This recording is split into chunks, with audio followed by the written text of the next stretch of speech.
There's a reason that radio works, and a reason why radio is called the most intimate thing you can do outside of the bedroom.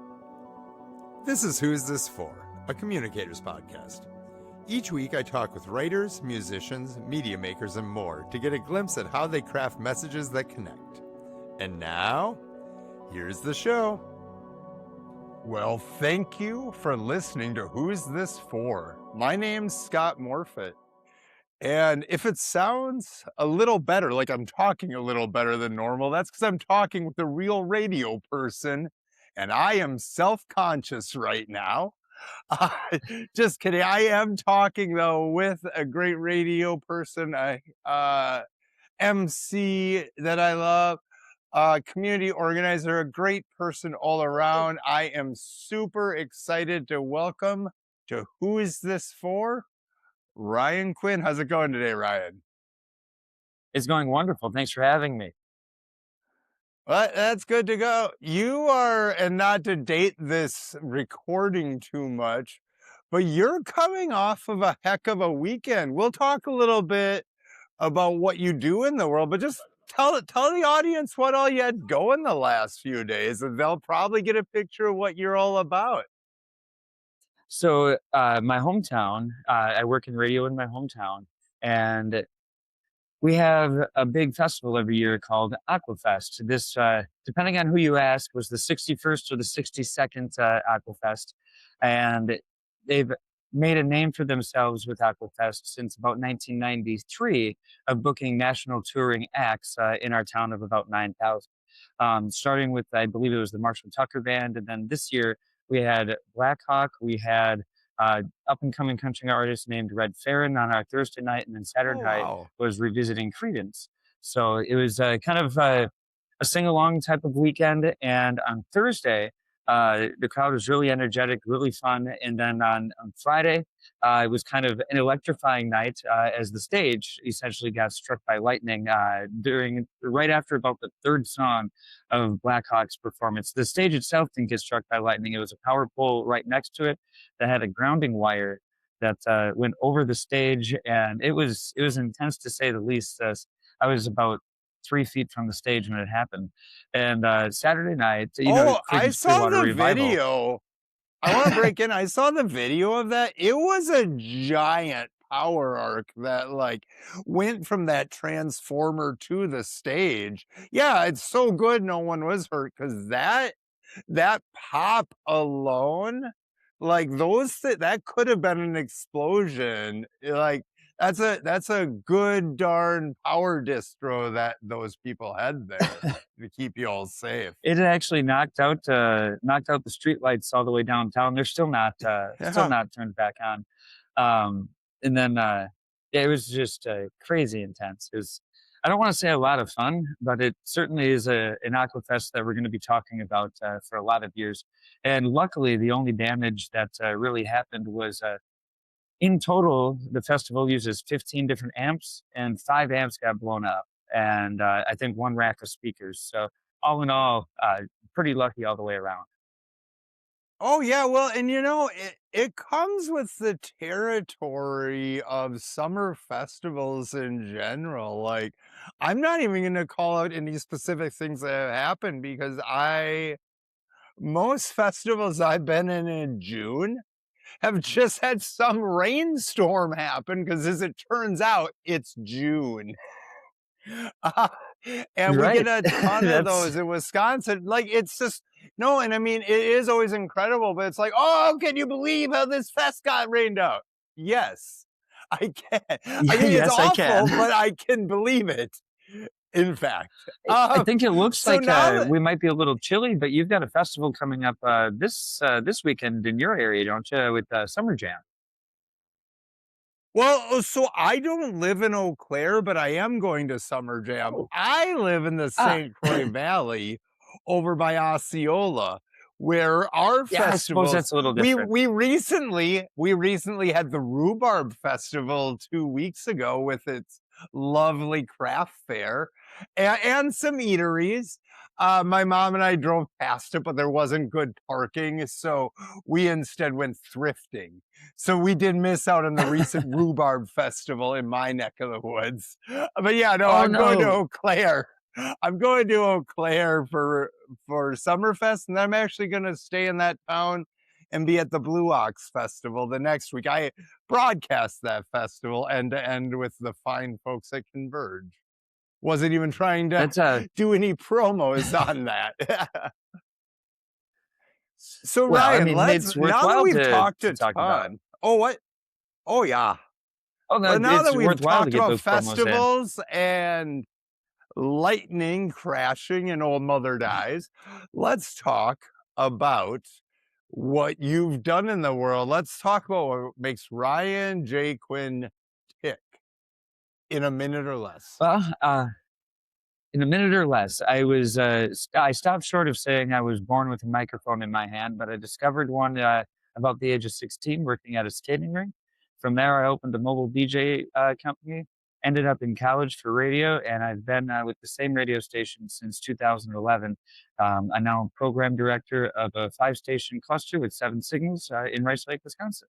On top of that, I launched my own internet radio station called Dirty Chai Radio, and that's all about independent and local music and kind of building up community of art in the Northwoods. I think I got that. That Was is that a a minute or great less? summation. That is a minute or less. We didn't mention your hip hop career, but we'll get in there as well. Sorry to fact check you on your own CV. It is So, true. I have been doing that. one thing, and this is sort of my fallback radio person question, and this is more just a game asking game because everyone does it different. But the radio voice the you staring at a wall, or maybe you stare at a across a desk. I used to stare at a wall a lot in radio. I liked that better. But when you're doing that stare in the room you by yourself, are you talking as you, or do you do a character? I hesitate. I guess this is the first time I've hesitated when answering that. I've always liked to think that I bring myself on the microphone with me and that I'm not a character. I've been doing this since I was in my early 20s. Now, on the backside of my 30s, my approach is a little bit different and maybe becoming a little bit more measured in who I am and what I say when I'm on the air. But I've never tried to hide behind a certain personality. And whatever the world is going through, I'm a human, and so I try to share myself in a way that listeners would appreciate if I was just a passenger in their car. I like that. One thing I like is you said the passenger in the car. Do you think about that a lot when you're talking, like that you're literally on a car ride from Barron to Rice Lake or something like that? That's I found the easiest way for me to think about what I'm talking about, and if I was in that car with them, and say we're going to work together, we're commuting together, what would we be talking about? If somebody on the radio mentioned this, or our gas pumps talk to us now, and so say we're prompted by something on the gas pump, what topic would that be? And what would we say, not about what the gas pump was telling us, but what would our conversation in that car after we were prompted, what's that going to be? And so I try to like, you'll get stupid topics occasionally that, there's this list from this website. Okay, instead of just reading the list, what's the conversation with the friend in the car? I spend a lot of time with friends in cars. I love to drive. I love to travel. And so I try to think about those conversations that I've had and where they tend to go and, why it is we talk the way we do in the car. I haven't necessarily figured out the why, but I like to think I try to do it. I love it. I love it. One of the things from being in this area, and I think about this because I've most of my life been within 70 miles, maybe even 50 of where I'm standing right now. I've spent most of my life in that cluster. but there's been Minneapolis, there's been Eau Claire, and then there's living not in those 2 places in this area, and driving sure becomes part of your life, doesn't it? Like, even just to do a few fun things. I'm thinking about going to the Emery Farmers Market right after this, and I might bike ride, but I also want to go to St. Croix Falls, so then it's a whole thing. Like, that's just part of this Northwoods life, isn't it? It is, you know, when I think about, different, like, shows that I wanna see, I find myself traveling, you know, hour, 2 hours, to see shows, and luckily, I like that, I like being in the car that long, and so do my friends. So but, you know, I've never really lived in a place where there was always music just right down the street. So driving to shows and driving to art and farmers markets has always been the way of the world. No, and I wanna do some talk about Rice Lake because it sounds, and not what from what I know of you, it's your home. Uh, but, like, what is it about Rice Lake that's honestly, like, literally kept you coming back, and bringing those artists to that community? But first, what is it about Rice Lake that you dig? You know, well, you word it like that. Um, I think certainly the history of Rice Lake. My dad is basically a town historian. He knows all of the ins and outs of the town and has documented it. And there's a lot of rich history just in the town. And believe it or not, Rice Lake used to have a very active nightlife in the 80s, late 70s. There was live music 7 nights a week in multiple different bars and venues. And that's kind of changed now, especially as you approach to kind of the turn of the century. That scene kind of shifted and I don't want to say died away, but it kind of died away. But there's picture evidence and there's i- documentation from newspapers that there are so many different, and not just, you know, right now local music a lot of the times is a guy in a corner with an acoustic guitar. Rice Lake used to be full bands 7 nights a week, and it's probably in vain, but I like to think that a little bit of what I'm doing is planting the seeds to bring that type of atmosphere back to Rice Lake, because we're uh, basically the biggest shopping center between Eau Claire and Superior. We could be, if we tried, probably the biggest nightlife epicenter between Eau Claire and Superior. But that's kind of hopefully the road that we're beginning to pave now, and I think we're maybe about 10-ish or so years kind of into that journey, and finally starting to see some progress in that. I love that. It is a unique journey because I can say I personally remember. Now this is gonna date myself, but I remember being in the 90s going to, like, the kids' skate nights because I was a kid then. I was a kid in the 90s, so I'm not dating myself that much. I mean, this looks like 45, so it's not like I'm telling you, like, any big drops here, but, no, but, like, I do remember going to Which Skate skating rink was City it? specifically. Skate City, Postles, and so it but what was interesting to me is That's it was back then. It was all of those regions, but it drew out to, like, Amory even, so you were starting to get the it Twin did. Cities, like, area. You know, I mentioned that I've had a microphone since about 16. It's Skate City where I found that microphone. It was my first job behind the microphone was DJing at Postal Skate City.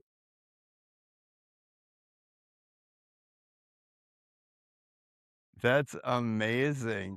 What, so having that history and that tie, that deep knowledge, do you find that that comes into play when you're talking about Race Lake on air?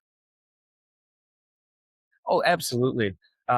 Being 16 at a skating rink, you got to meet all of the families, and 16, 17, and 18, I was there DJing and kind of not ending my adolescence, right? Because that goes into your 20s or whatever. But coming of age um, at the same place that I spent a lot of my nights when I was 11, 12 years old. And so with that, I got to know the families, and then I moved into the mobile DJ aspect of things outside of the skating rink. And now I was a part of people's wedding days, and that kept me a little stronger ties to the area too. Is now there's people that were skating that remember me skating. They're now coming to some of the shows that I throw, or they're celebrating the birth of their kids, and so we've watched whole generations all because of that skating rink. Oh, that's so beautiful, and that gives you a real appreciation, it sounds like, for just the experience of events and community. It's an interesting Ryan James Quinn that I see developing in front of my eyes here in this podcast. So thanks for sharing all of this. It really is unique to just get to talk with people like this, to just have that moment to open up and not have like the I'm gonna sell you soap at some point thing, you know what I mean? Like it's fun. And that is Absolutely. actually yeah, and honestly, that's kind of a unique thing that you're doing with your online station. Do you find that you bring a different philosophy to that, or do you bring some of your radio experience and then some of your own what you would do if you had a fresh slate to Dirty Chai? I think you kind of hit it right on the head there. There's a reason that traditional radio, AM radio, and FM radio, and Sirius XM to some degree, um, has had the staying power it has over 100 years of radio. Thought video was going to kill off radio, thought TV was going to kill off radio. But radio, in some form, is still there. And while I might disagree with some of the commercial philosophies of radio, there's a reason that radio works, and a reason why radio is called the most intimate thing you can do outside of the bedroom. Um, and I Yeah, like to take that philosophy to Dirty Chai. I don't care to sell you a mattress on Dirty Chai. I don't care to, go hang out at a grocery store and sign you up for a pontoon or something. What I want to do with Dirty Chai is more so bring the community onto the airwaves, if you will, and let's spend 3 hours at the art gallery in Chautauqua or Shell Lake rather. Let's spend 3 hours at the yeah. boat landing where they do the Chautauqua hydro flights, and let's really get into the community and do broadcasts from parks and breweries and just whatever makes the community the community. And sometimes that might be a grocery store or a mattress store, but a lot of the times it's places that aren't trying to sell you things and get overlooked. And so I want to use Dirty Chai Radio to uh, bring attention to things that I appreciate as a member of the Northwoods, as a member of the Wisconsin community at large. I like to think local is 150 miles around Rice Lake. That's my Yeah. territory. It's our territory, and so there's a lot to explore in those 150 miles. Oh, for sure, for sure. I do wanna know more about the pontoon giveaway, um, but no, I think it's interesting that you're talking about the sense of place and the other third places, but, like, one of the things when you're doing your commercial radio job, like, you're selling people on that stuff because it's the model, but also because 'cause they're just driving from Barron to Rice Lake, and they do wanna hear about that thing that they could do while they're on the drive. What are people doing while they're listening to Dirty Chai Radio? That's one thing that's been really fun because I think a lot of people think of radio and that it's only listened to in the car. And internet radio can never be in the car. I can debate that because I listen to it in the car all the time. But that's not where most of my listeners are coming from, and surprisingly, what I've noticed is that a lot of my listeners are what I lovingly refer to as, the, uh, the silver hairs. They're folks that are retired, and they're going about and living their best life, and a lot of the times they're ending up at breweries or lakeside, places and enjoying live music by the lake, and they're enjoying, live music in some of these other places, and then if they can't make it to the show or if they did make it to the show and they really liked it, now they have an opportunity to listen back. And being a Dirty Chai is 24/7, you can listen to some of your favorite local artist performances on a Sunday morning. And so I find that folks are listening on their desktops. They're putting it on in the Mm. background while they're, doing the laundry and things like that, which is, I think, is probably the way that I like to listen to radio the most. Is it's just there all day long, and it's a companion. It really is. I love it. It sounds like you're really building yourself into like a unique, very chill, like sort of community, sort of public radio type vibe, but still like it's your own thing. And that's right up my alley. I'm into it.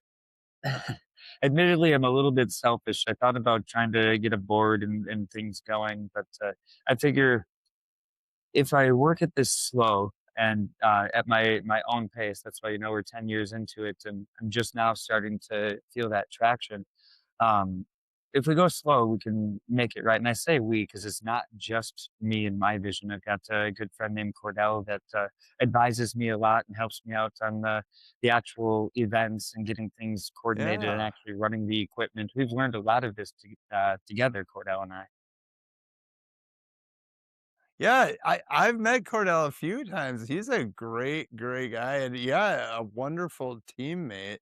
And I'll be honest about even this podcast. This is just like something I'm doing out of my pocket. Like, do you think that I'm trying to think of how I ask this because I guess I'll be honest, I edit this way less than I edit like a client podcast for cancer doctors I work for the financial sector I work for. But that's also because like I literally can't afford as me to spend the time on this that I spend on their stuff, right? Do you find though that there is something more freeing in I don't want to say not having to try as professionally almost? Does that help you with or are you even doing that, I guess, A? Does that ring true? Um, I try to because nobody wants to listen to. Well, I got to rephrase that because I've just recently met somebody that likes listening to bad audio authentically. They're a big fan of raw bootlegs, and I'm not quite there.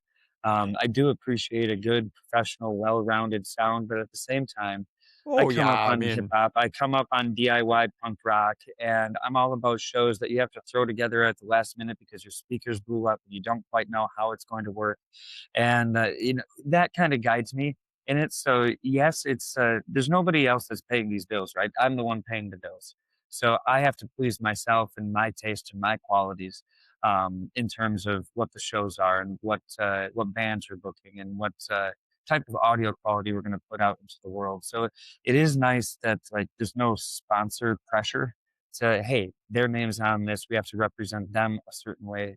For now anyway, it's just Dirty Chai's name on it, and it's our brand that we're representing with the audio and the work that we put out into the world. And so far, I'm okay and pleased, and in a lot of times gleeful with the quality and production that we've got going on, especially given that a lot of what we're doing, we're figuring out each step of the way, and sometimes we have to relearn those lessons a few times. oh, I will say I heard your live broadcast of Ali Dig, and that was your first time broadcasting music ever, right? Like, live music.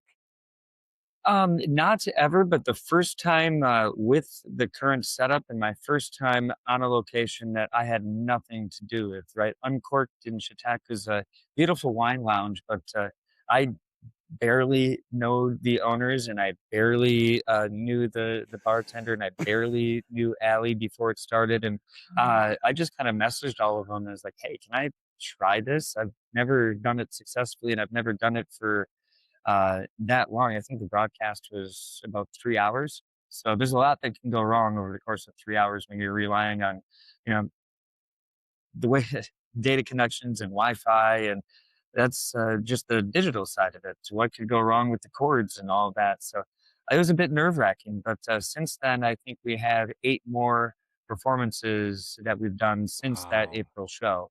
And we've got one every Thursday this month in Washburn, Wisconsin. So it's seeming to work out. One, and I'll say for anyone listening, you should check out these Dirty Chai live broadcasts. If they're anything like I heard from that Alley Dig one, they're coming through just beautifully. So that's outstanding. Cause yeah, one of the things people don't know is how much like access to good internet, especially like if you can plug into a router, like, people don't like, every once in a while, people are like, "Oh, no, my phone has internet, so you can do enough to, like, broadcast a thing," right? "Oh, no," because as it turns out, it takes a lot more bandwidth than, like, your phone call right now that you have on speakerphone. I get it. But, like, Funny yeah, I story. mean, it A few yeah. weeks ago, I did a broadcast from Turtle Lake at a they did a crafted vendor fair in Turtle Lake, and it was in the middle of a park, and I did a 3 hour broadcast with the Wi-Fi hotspot on my phone, and it worked out for the most part. There was some glitches there at the end of the 3 hours, but 3 hours of a listenable on air. Whew. I felt pretty satisfied after that. I wasn't sure it was going to work. Yeah. You know, the Wi-Fi hotspots, they work a lot. They work better. I had a few when we were starting doing these live sports broadcasts, a few where the sports hosts, I guess this would be like 10 years ago now, they were trying to use like bar Wi-Fi and stuff. I was like, no, like that's never usable. And like it is lucky that, like, at least 5G cell internet has came along. So, It has bravo come along nicely. technology. Yeah. It's Ah, amazing what we can do now. exactly. Well, I'm looking for a good segue, so this will be it.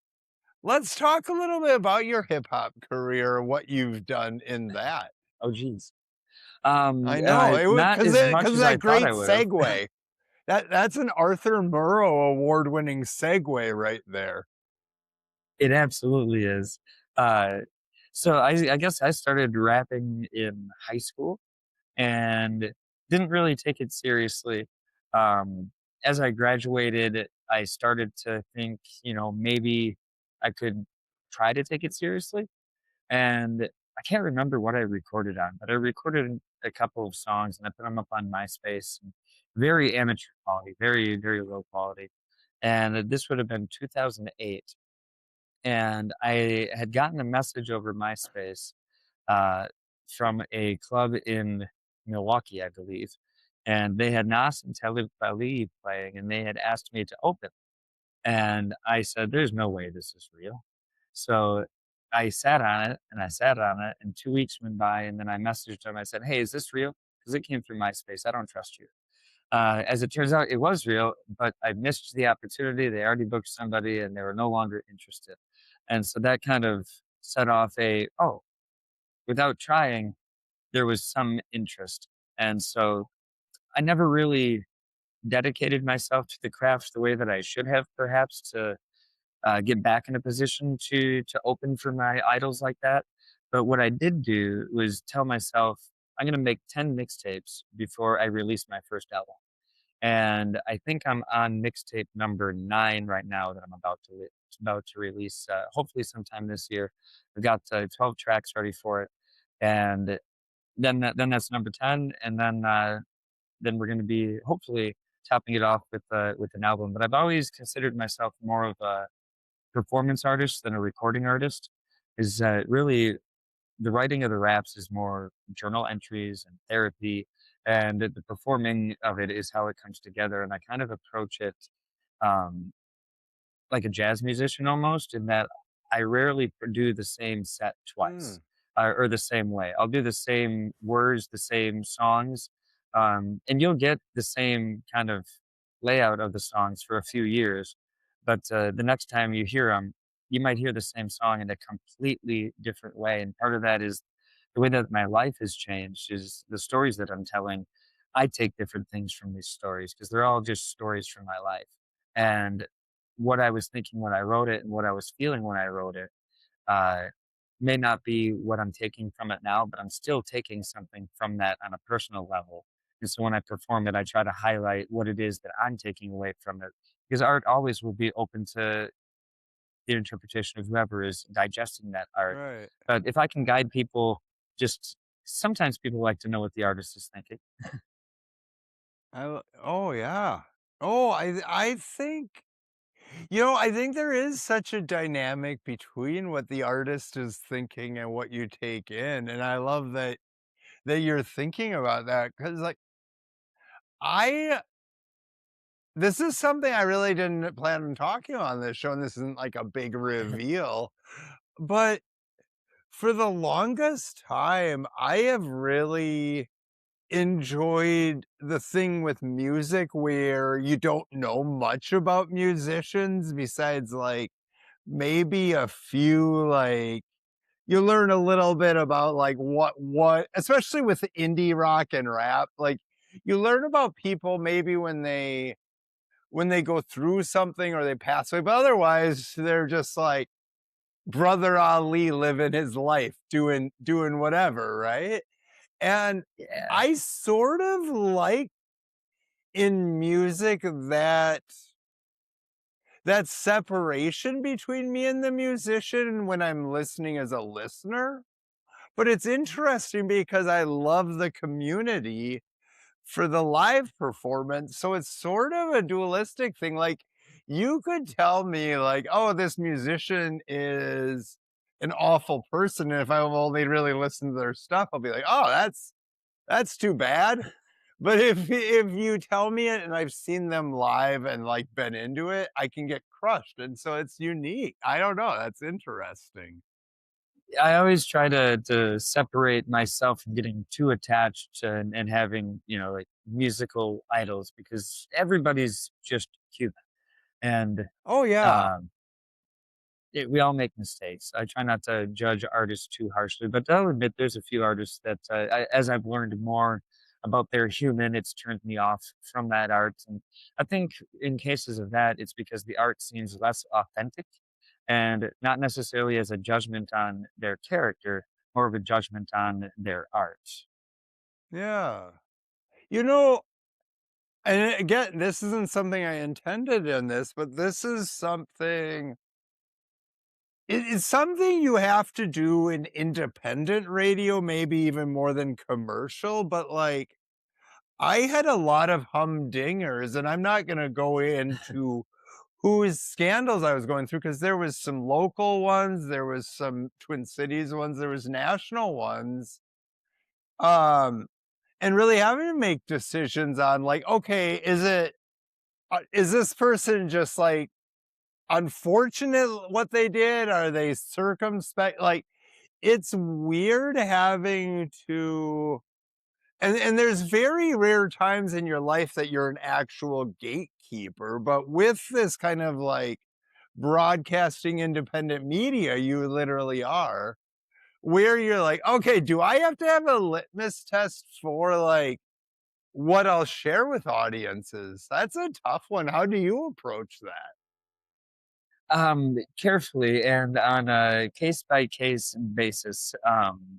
I'll say that if it's like you said, I don't necessarily want to be a gatekeeper, especially when it comes to what people's morals are.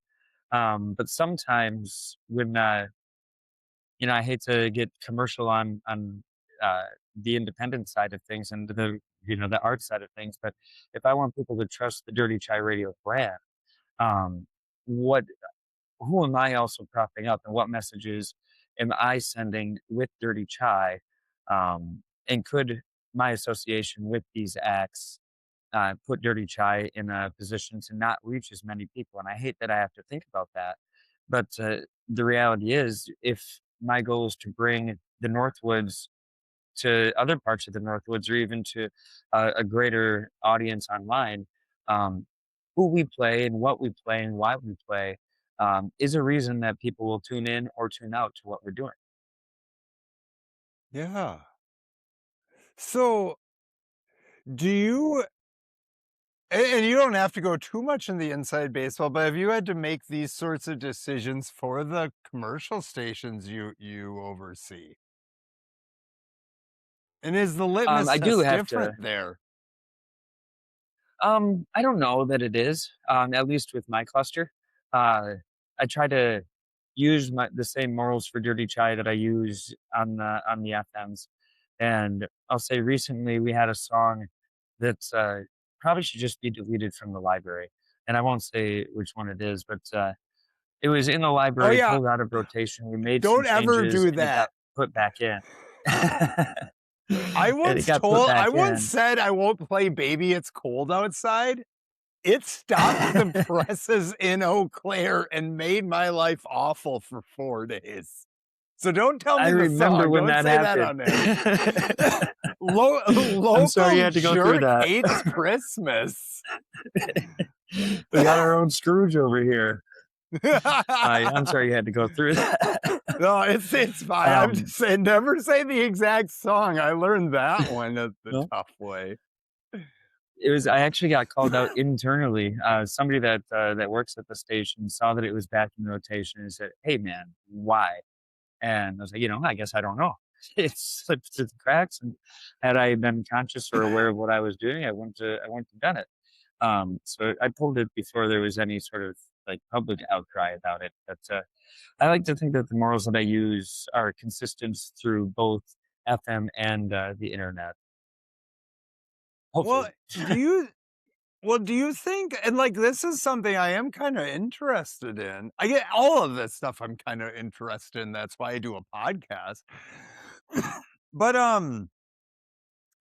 do you think there's a different or do you feel a difference in managing independent FM clusters versus if you I guess you don't work for, like, oh, Clear Channel, the Megapolith, or the other bigger ones. Do you feel a difference because your cluster is in your area? Fun fact, I graduated when I graduated Brown College for radio. I worked for a radio station in the Twin Cities, which at the time, I don't know what it is now, but at the time it was the 16th biggest market in America. And the same station has won awards for everyday parts. It's been at the top of the market, I think, still, if not pretty close.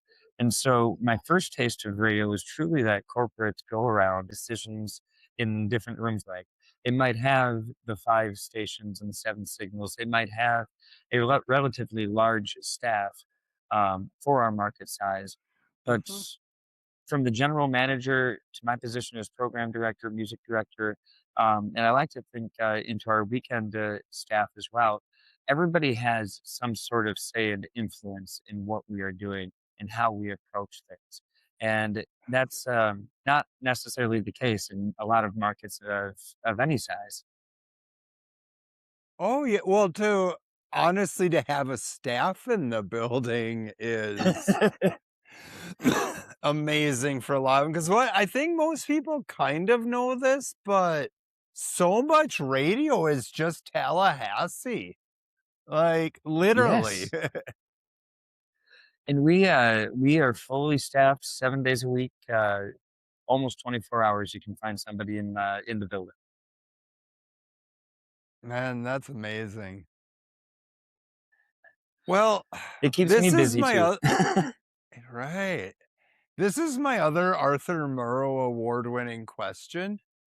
And this is a trademarked question that I'm sorry, you can't ever use this. No one else can because it's the best question ever. Deal. Before we wrap up, is there anything else you'd like to talk about? Right? Just I'll try not to ask that question God, that ever. question just slaps, doesn't it? That question slaps harder than quick trip chicken.